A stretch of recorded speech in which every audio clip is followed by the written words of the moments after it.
Hello everybody, I hope you guys are having a fantastic day. In today's video, I do want to talk about the CPI, the inflation number, consumer price index number, before we're actually getting the PPI numbers, which comes out on the 15th of November.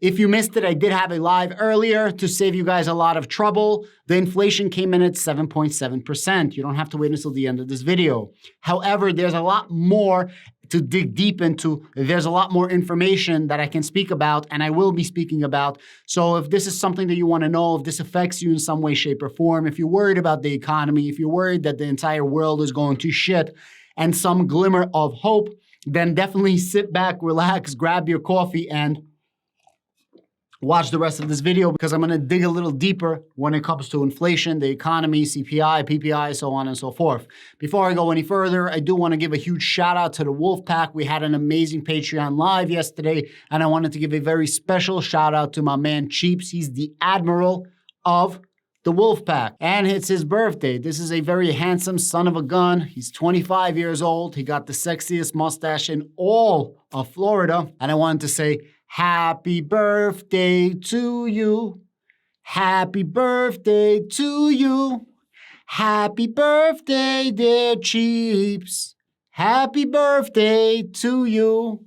Guys, and if you're feeling this type of content, go down in the comments. Don't do anything for me, but happy birthday to Mr. Cheeps. Just literally say, hey, happy birthday, Mr. Cheeps, or say happy birthday, Mr. Mustache. He loves that. This is his nickname. Everybody knows that. He loves his mustache. Sexy. And let's get right into the video. This is from the U.S. Bureau of Labor Statistics. It's very important where you can actually find these reports. For some reason, people rely on CNBC, YouTubers, things like that. You guys can find this yourself.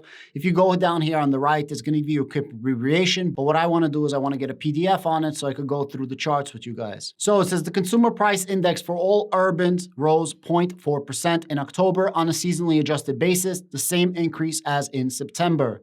The U.S. Bureau of Labor and Statistics reported today over the last 12 months, the CPI data went up 7.7%, which means inflation hit 7.7%. Now we're going to go over some key factors, but the main thing that you got to see here, it's not just when inflation goes up, it's the perception of what we thought it was going to go up. So the consensus from Wall Street was 7.9%, but we actually got 7.7%. And although 7.7% inflation is nothing to be proud of, nothing to be super happy about, it is definitely a decrease in inflation going in the right direction down.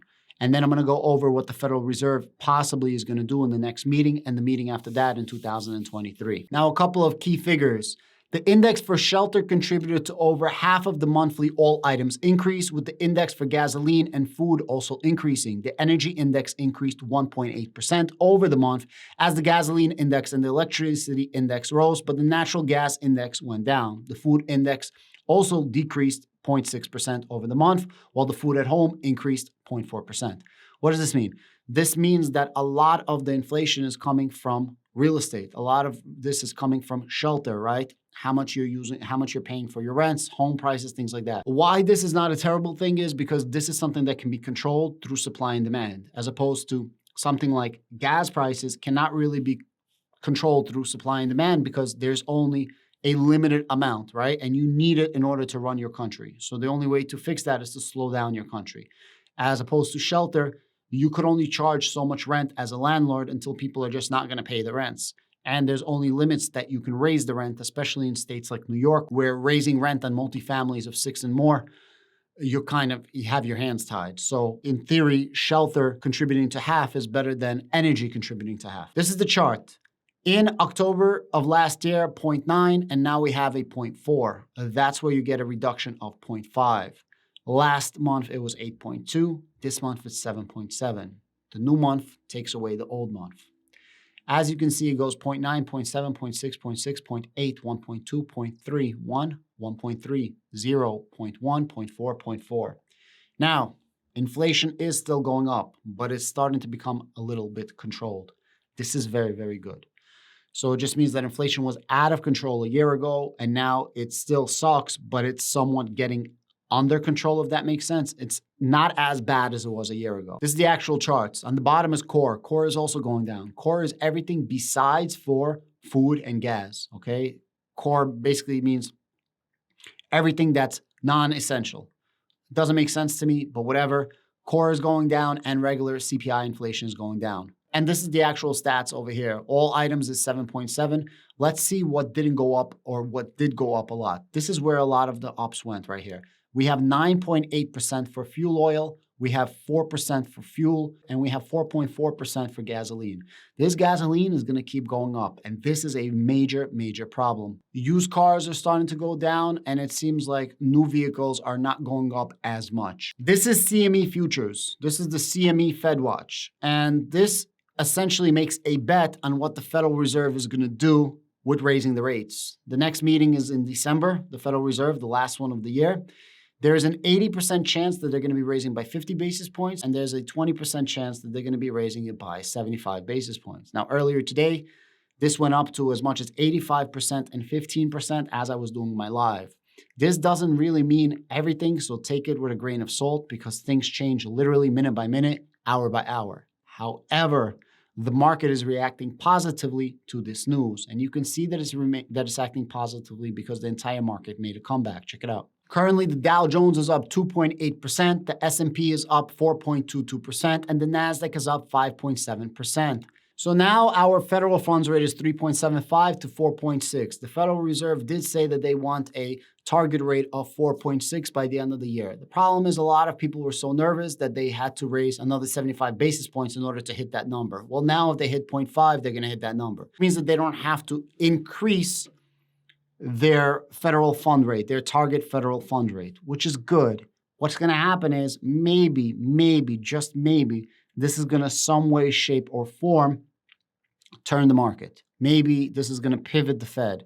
When I say pivot, I don't mean that they're not going to be raising rates. I mean that they might not be raising at 75 basis points. Maybe after the 50, they're going to do 25 if inflation keeps going down. Now, besides for the stock market, if you look at the crypto market, which is absolutely taking a shit, crypto market is actually up 0.7%.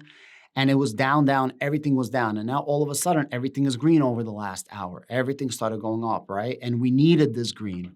So how is this inflation going to affect us? How is this going to affect us in general? As inflation is going up, the Federal Reserve needs to counterbalance that, counterattack that.